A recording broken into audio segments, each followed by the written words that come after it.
Maut adalah jalannya Lucifer dan anak buahnya untuk menjadi dasar menyeret si manusia ke dalam musibah dan kematian. Bagaimana ukurannya? Ukurannya adalah dosa dan kejahatan si manusia. Ya Allah itu roh gembala dengan roh kita, nanti Tuhan akan memberikan kebenaran. Syarat-syarat perdamaian. Nama kata lain adalah Salam saudaraku yang terkasih. Kita berjumpa lagi pada kali ini membahas yang mengerikan. Kiat menghindari maut dan kematian. Tetapi kita akan menyaksikan satu lagu terlebih dahulu sebelum melanjutkan. Aku tahu kan hari esok, namun langkahku tegak, bukan surga ku harapkan, karena surya kan dengar.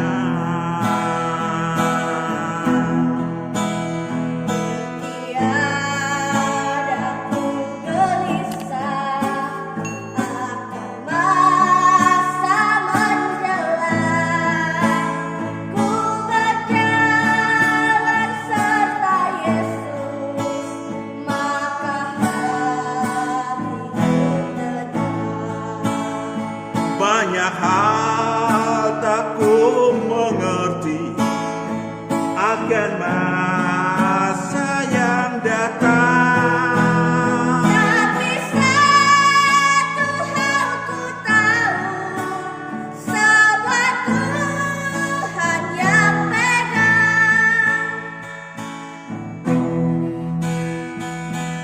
Makin rarlah perjalanan, makin tinggi aku naik, dan bebanku makin ringan, makin nampaklah yang baik. Di sana lapang abadi, tiada tangis dan keluh. Di negeri seberang pelangi, kita akan bertemu. Banyak hal tak ku mengerti akan masa yang datang. Tapi satu hal ku tahu, semua Tuhan yang pegang. Tapi satu hal ku tahu, semua Tuhan yang pegang.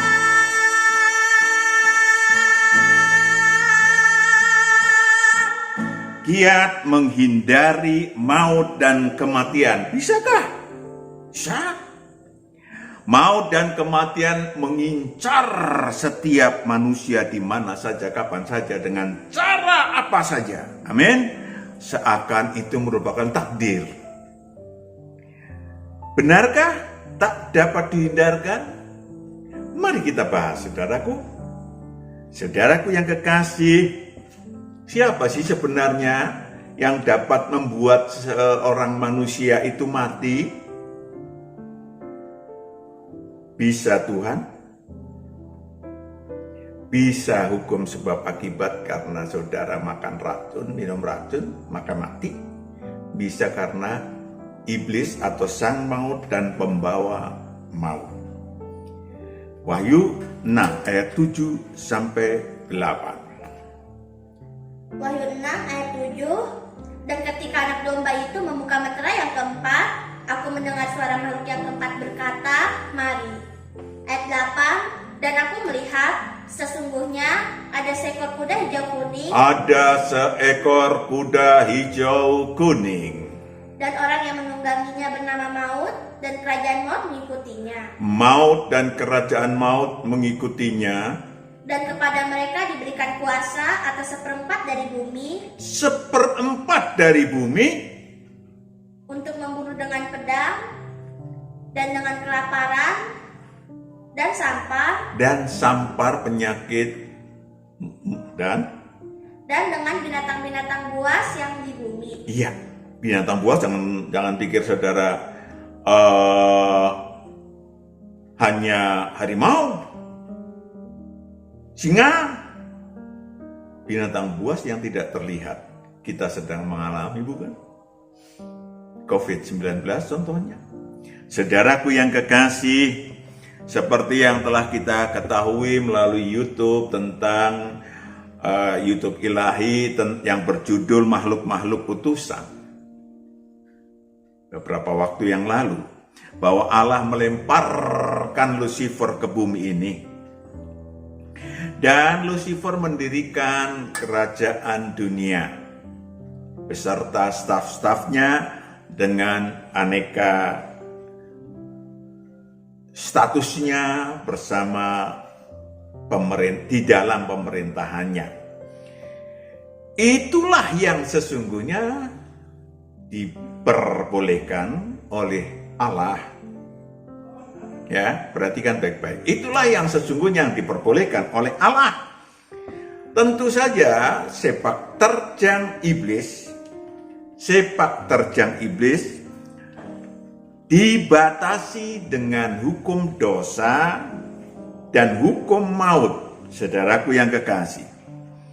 Intinya hanya manusia yang berdosa dan berkejahatan yang diperkenankan Allah untuk dijala iblis.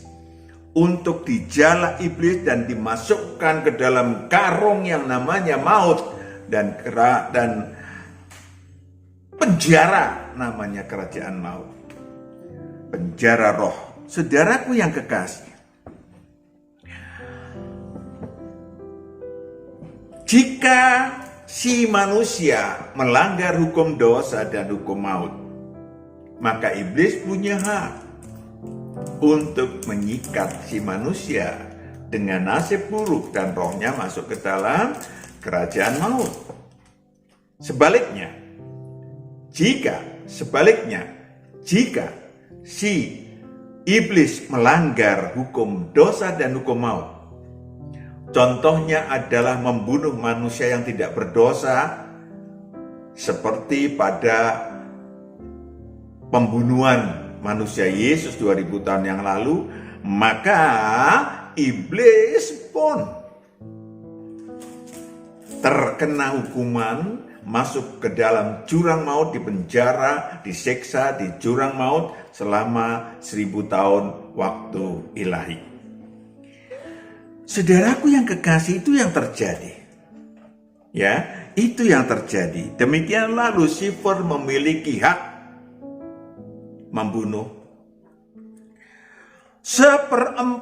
Seperempat dari seluruh umat manusia yang ada di muka bumi yang menjadi penghuni bumi, mereka yang memiliki dosa dan kejahatan, bisa dengan saling bunuh antar manusia, ya Wahyu 6 ayat 4, saling membunuh antar manusia. Ayat 4, dan majulah seekor kuda lain, seekor kuda merah padam, dan orang yang menungganginya dikaruniakan kuasa untuk mengambil damai sejahtera dari atas bumi. Diambilnya damai sejahtera dari atas bumi dari si manusia. Sehingga mereka saling membunuh, dan kepadanya dikaruniakan sebilah pedang yang besar. Pedang yang besar. Tidak hanya 1-2 orang, tetapi bahkan bangsa dengan bangsa, suku dengan suku, kelompok dengan kelompok. Saudaraku yang kekasih, itu yang terjadi. Maka ada lagi, iblis punya hak membunuh 1/4 dari umat manusia dengan penyakit, dengan berbagai musibah, dengan kemiskinan, kelaparan, dan lain-lain. Tadi udah dibaca. Pertanyaannya adalah apakah kita termasuk di dalam seperempat yang diincar oleh iblis itu. Iya kan? Itu yang paling penting. Sangat mengerikan, saudaraku yang kekasih. Bagaimana agar terhindar dari karung jala maut dan kerajaan maut? Supaya kita terlepas dari kejaran malapetaka, musibah, dan kematian. Yang pertama, lepaskan diri kita dari maut dan kerajaan maut dengan cara sebelum terjadi bencana. Kalau udah terjadi bencana, kalau udah mati nggak bisa menghindar, saudara. Sebelum terjadi bencana, musibah, atau kematian oleh Lucifer. Sekali lagi, maut adalah jalannya Lucifer dan anak buahnya untuk menjadi dasar menyeret si manusia ke dalam musibah dan kematian. Bagaimana ukurannya? Ukurannya adalah dosa dan kejahatan si manusia. Itu, saudaraku yang kekasih. Termasuk di dalamnya adalah ditambahannya hutang maut yang diturunkan, diwariskan dari kakek buyut, kakek nenek, bapak ibu, ya, hutang mautnya yang diturunkan, yang ditimpakan kepada si manusia. Saudaraku, itu ukurannya, atau istilah lain adalah kutuk yang diwariskan. Ada, saudaraku, berbagai jenis kutuk, ya. Apakah kutuk rumah tangga, apa terjadi perceraian, terjadi tak memiliki keturunan, terjadi dibuat tak menikah, dan macam-macam. Apakah sakit penyakit, cacat, gila, ya, buta, cancer, musibah, kematian, dan sebagainya. Lucifer juga menempatkan, perhatikan baik-baik, Lucifer juga berhak menempatkan roh-roh jahat ke dalam diri si manusia yang memiliki hutang maut. Ini sudah berkali-kali kita bahas. Yang memiliki hutang maut. Roh-roh jahat itu akan bekerja sesuai dengan arahan Lucifer agar si manusia mudah dimasukkan karung maut dan kerajaan maut. Mereka membuat istilahnya sarang laba-laba yang menjadikan si manusia si malakama. Mereka membuat telur beludak, kalau dipecahkan maka mati. Saudaraku yang kekasih, itu yang dikerjakan oleh anak buah Lucifer yang namanya roh-roh jahat. Saudaraku yang kekasih, lalu bagaimana, Pak? Mengerikan sekali. Yes, mengerikan. Maka 2000 tahun yang lalu ada fasilitas yang diberikan oleh sang anak domba, oleh sang manusia yang anak manusia yang sudah pada waktu mati disalibkan, dia hidup. Ya, bangkit dari antara orang mati dan menolong setiap manusia karena dia memiliki kunci kerajaan maut dan maut. Ya, Wahyu 1 ayat 17-18. Ketika aku melihat dia, tersungkurlah aku di depan kakinya sama seperti orang yang mati, tetapi ia meletakkan tangan kanannya di atasku, lalu berkata, "Jangan takut. Jangan takut. Aku adalah yang awal dan yang akhir. Aku adalah yang awal dan yang akhir Dan yang hidup. dan yang hidup. Aku telah mati, namun lihatlah aku hidup Aku telah mati, namun lihatlah aku hidup sampai selama-lamanya, sampai selama-lamanya. dan aku memegang segala kunci maut dan Aku kerajaan memegang segala kunci maut dan kerajaan maut." dan kerajaan maut. Itu dia, saudaraku yang kekasih. Jangan salah datang. Jangan salah percaya. Harus percaya kepada yang awal dan yang akhir, yang hidup, yang memegang kunci maut dan kerajaan maut. Sehingga bisa membuka karung maut, penjara kerajaan maut, yang manusia-manusia yang datang kepadanya, yang percaya kepadanya. Sehingga tubuh maut dan roh yang tercengkeram dalam kerajaan maut dibebaskan. Yang si manusia yang berdosa dan berkejahatan dan berhutang maut tadi dibebaskan dari hukum maut dan hukum dosa. Sehingga saudaraku, roh si manusia terlepas dari kerajaan maut, dan nasib buruk yang direncanakan iblis dihapuskan.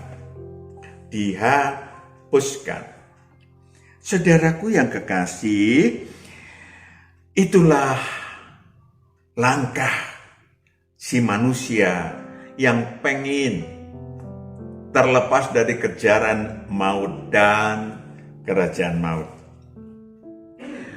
Tentu saja ada langkah selanjutnya.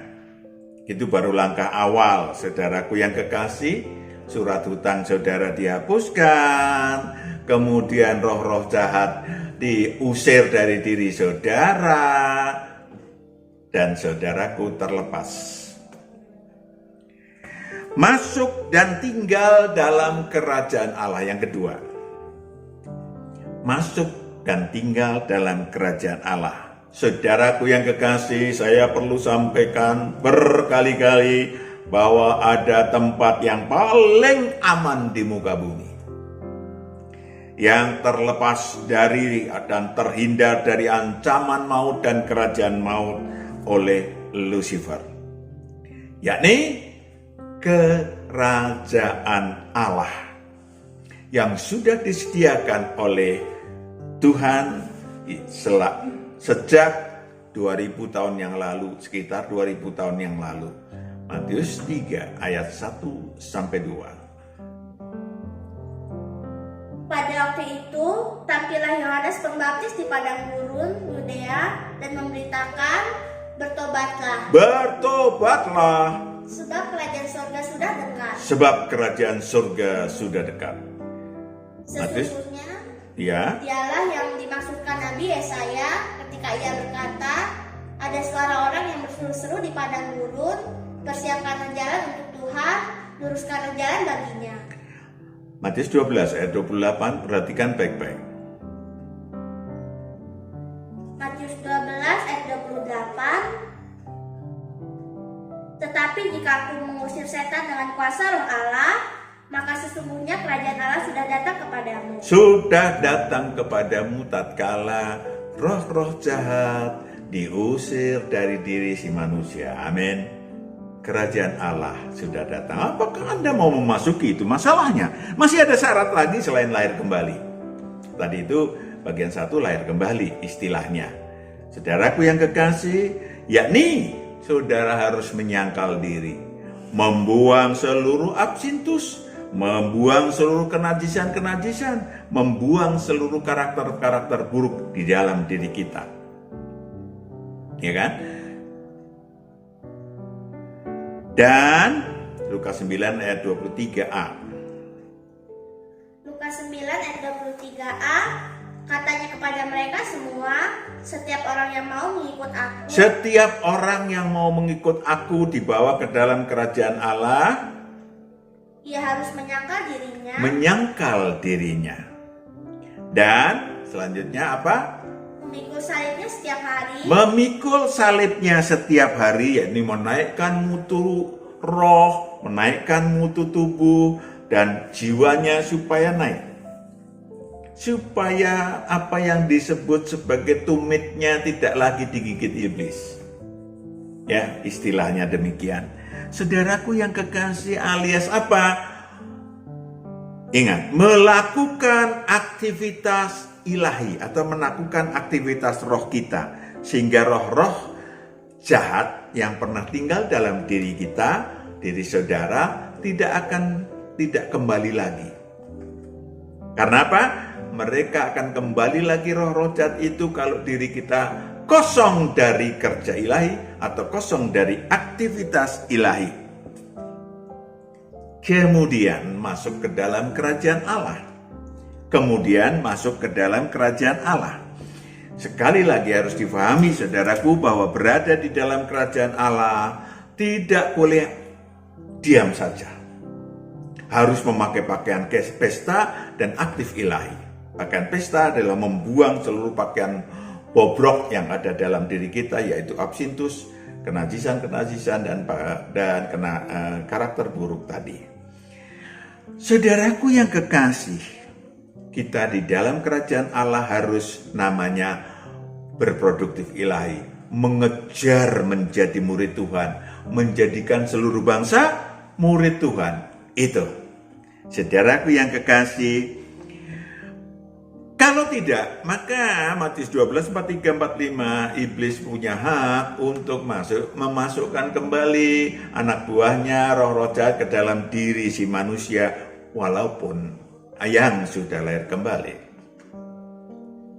Apabila roh jahat keluar dari manusia, ia pun mengembara ke tempat-tempat yang tandus, mencari perhentian, tetapi ia tidak mendapatnya. Lalu ia berkata, aku akan kembali ke rumah yang telah kutinggalkan itu. Maka pergilah ia dan mendapati rumah itu kosong, bersih tersapu, dan rapi teratur. Ada yang pergi ke mana? Keluar dari si manusia, pergi kemana-mana mencari manusia-manusia yang gersang, ya, tandus imannya, pergi kemana-mana. Lalu pergi kemana-mana. Ada yang nongkrong di kuburan. Ada yang nongkrong nunggu orang-orang datang untuk meminta-minta kepada roh-roh yang almarhumah yang sebetulnya sudah nggak ada di situ. Saudaraku yang kekasih, maka roh-roh jahat itu akan kembali ke dalam diri si manusia dan menjadikan nasibnya lebih buruk karena punya hak untuk mengajak 7 roh lain. Yang tak terhingga, 7 itu kata tak terhingga, yang lebih jahat daripada roh-roh jahat yang semula tinggal dalam diri si manusia. Catatan, saudaraku yang kekasih, dalam proses penyangkalan diri, perhatikan baik-baik, dalam proses penyangkalan diri Anda sudah harus mawas diri dengan cerdik. Hutang maut apakah yang selama ini mengincar Anda, bahkan berlaku sudah berlaku dalam diri Anda? Adakah Anda memiliki sakit penyakit? Apakah saudara sudah hidup dengan baik, sehat, nggak ngerokok, nggak minum minuman keras, tapi kenapa sakit? Tanda tanya. Mudah terkena musibah padahal Anda orang hati-hati, ya, sudah berhati-hati. Atau Anda jauh dari rezeki, rajinnya bukan main mencari duit, tetapi miskin terus. Saudaraku yang kekasih, apakah yang terjadi? Kita tengok juga ke atas, ya, kita tengok juga ke atas, di mana kakek buyut dan keluarganya kasusnya ada nggak serupa? Kakek, nenek dan keluarganya kakak beradik, bapak, ibu dan keluarganya kakak beradik, adakah yang contohnya mati muda?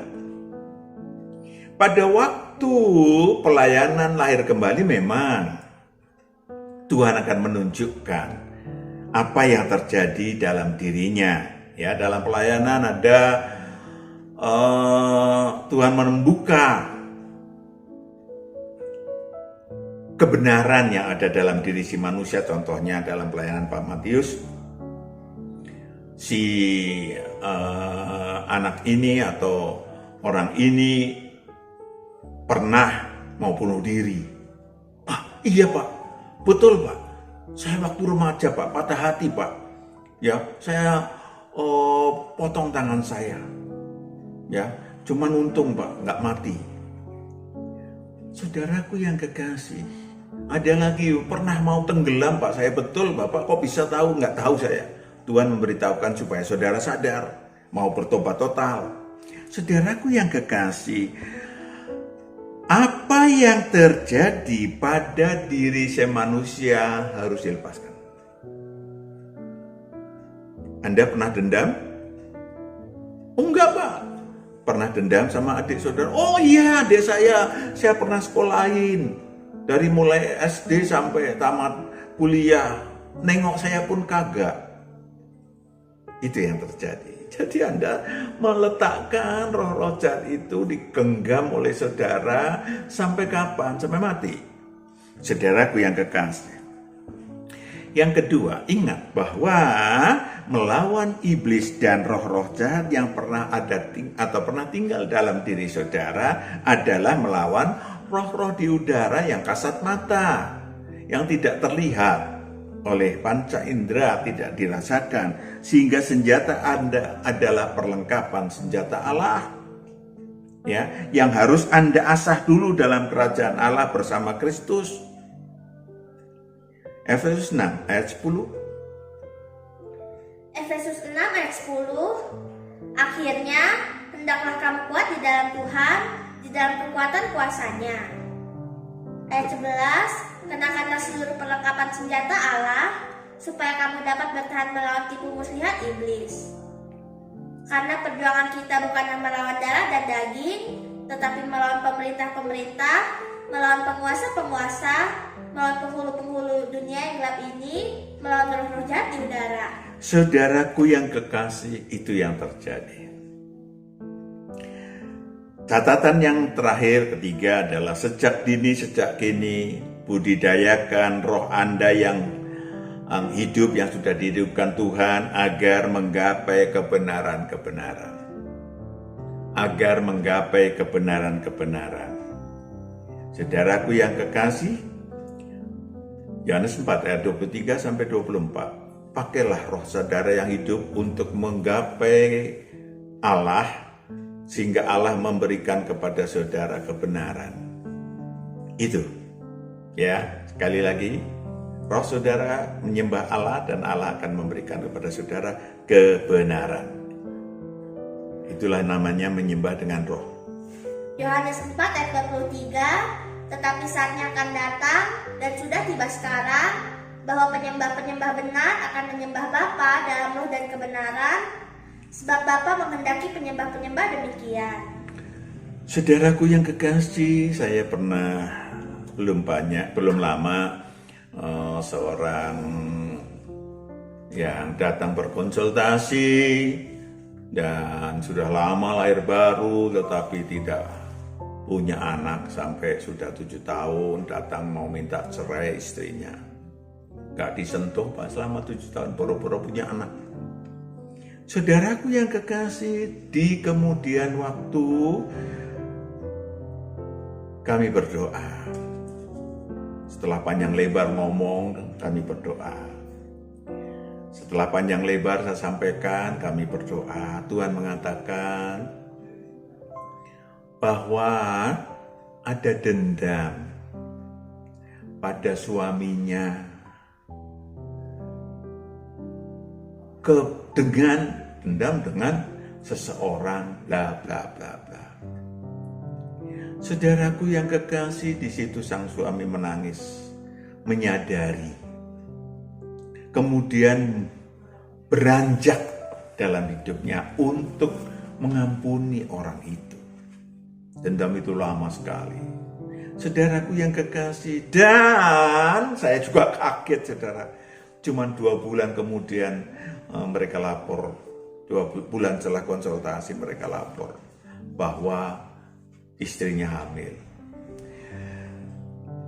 Saya ingin sampaikan kepada saudara, itu salah satu contoh dari ribuan contoh untuk menghindari maut dan kematian. Menangkan masalah dengan kebenaran bersama Tuhan. Amin. Saudaraku yang kekasih, mari